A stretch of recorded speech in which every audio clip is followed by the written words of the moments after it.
going to have a real debate about solving as many problems as we can. Roll call be suspended. Without objection. Mr. President, every day in America we face a devastating reminder of the toll of gun violence. Today we are watching the horrific scenes at Marjorie Stoneman Douglas High School in Parkland, Florida, where yet another school shooting has taken place. It is gut-wrenching. We know that so many families have just had their worlds and lives changed forever by senseless gun violence. Ironically, this is the 10th anniversary of a similar shooting at Northern Illinois University in DeKalb, Illinois. Our prayers go out to the victims, to those families, and to the first responders, and of course to the Parkland community. Yesterday, in the city of Chicago, which I am honored to represent, we lost one of our finest, Commander Paul Bauer of the Chicago Police Department, shot and killed by a gunman in the Chicago Loop. Commander Bauer was a 31-year veteran of the CPD and the commander of the 18th Police District in the near North Side. He was a pillar of that community. Well known in his district, he'd been commended to the City Council last year for a charity holiday party he'd helped host for underprivileged kids. A husband to his wife Erin, a father to a 13-year-old daughter named Grace. Commander Bauer was at a training session yesterday in the Loop, but he didn't hesitate to help out his fellow officers when they were pursuing a fleeing suspect. Commander Bauer was shot several times by the suspect, and he died from his wounds.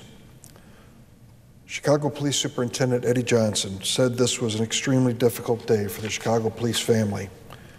Commander Bauer was a hero in life and made the ultimate sacrifice to help protect the city he served and the city he loved. His loss is a tragedy. Our prayers go out to the commander's friends, colleagues, and his loved ones, and of course his family and daughter. As I mentioned, today marks the 10th anniversary of one of the most devastating shootings ever to occur on a college campus in America. On February 14, 2008, a gunman with a history of mental instability walked into a lecture hall at Northern Illinois University in DeKalb and opened fire. His bullets killed 5 students and wounded 17 more. It was a horrific mass murder, and it shocked the entire nation. The 5 young Illinoisans we lost that day all had bright futures ahead of them. Gail Dabowski, 20 years old, from Carroll Stream, who worked as a camp counselor and was a talented singer in her church choir. Catalina Garcia of Cicero, 20 years old, a smiling, outgoing young woman who planned to be a teacher. Juliana Gahant of Mendota, 32 years old, who served our country in the United States Army and Army Reserve, and who went to NIU to study to become a teacher. Ryan Mace of Carpentersville, a 19-year-old who was funny and fun to be with and who aspired to work as a counselor. And Daniel Parmenter, 20 years old, from Westchester, a rugby player who lost his life because he shielded his girlfriend from the shooter. It is heartbreaking to think of what these 5 young people could have accomplished in the 10 years since that horrible day. We mourn their loss, and our hearts go out to their families again. We remember and honor the wounded who still bear the scars of that terrible day.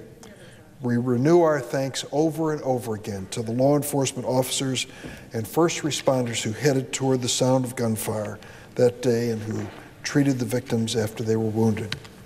We commend the many members of the NIU community who stepped up in the days that followed, working to persevere through this tragedy with heavy hearts but unbroken spirit, and moving forward, together forward, in the words of that Northern Illinois University Husky fight song. It is devastating to think that in this great country, students and educators could be gunned down in our schools, but it happens so often that I'm afraid a numbness is setting in. Just in the last few months, we have had fatal shootings of students at Aztec High School in Aztec, New Mexico, Wake Forest University in North Carolina, Marshall County High School in Benton, Kentucky, and then today in Florida. Other tragedies have been narrowly averted because of well-trained staff. At Mattoon High School in Illinois, a heroic teacher named Angela McQueen stopped a student gunman from causing a massacre there last September. The threat of the threat of shootings in our schools is ever present. According to a tally kept by the group Every Town, there have been at least 18 incidents so far this year where a gun has been fired on a school or college campus. Schools and colleges are doing the best they can to prepare and protect their students. I salute the educators and administrators who are working hard.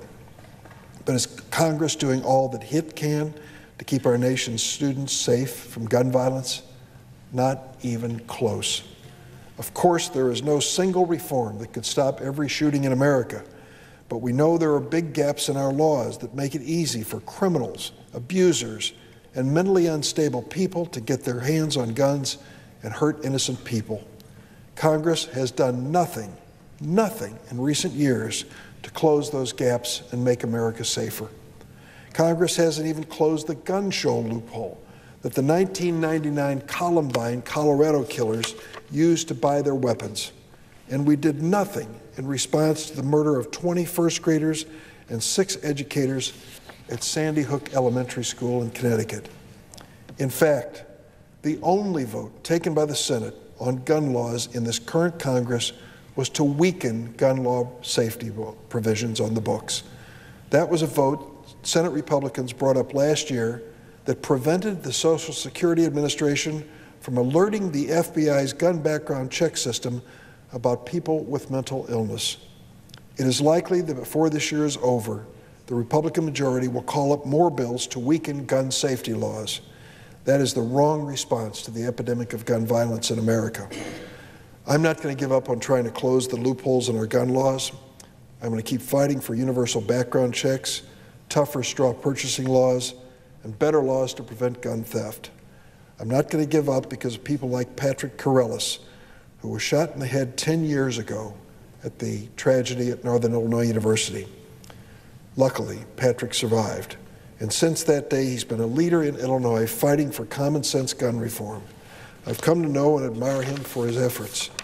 No one should have to go through what Patrick went through, and so many others went through on that day in DeKalb, Illinois, 10 years ago.